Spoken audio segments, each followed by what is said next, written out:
Assalomu alaykum akalar, mana xonadonlardiki bu. Xonadonlarimiz bor, tayyorlarimiz. Bu kichikroq tashkilotlar uchun. Wow! Elektronlarimiz bular kattaroq domlarga, katta tashkilotlar uchun. Wow!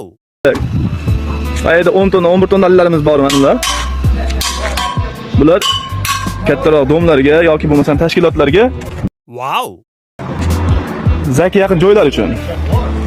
O'sha katta domlar uchun. Ularni o'sha kelishilgan holatda buni ishlash prinsipini ko'rganlar, eshitganlar biladi buni. Ishlash prinsipi общий gryaz birinchi kameraga kelib tushadi.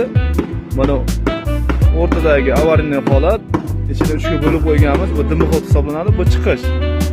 Ichini kameraga bo'lib qo'yilgan. Bundan chiqqan suv kameradan o'tib texnik suv bo'lib yerga singib ketadi.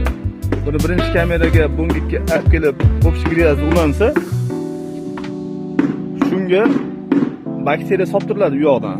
O'sha rakovinadan, unitazdan bakteriya soptiriladi. Ichidan birinchi kamerada parchalar suvga aylantirib bu yoqqa suv bo'lib chiqib ketib turadi.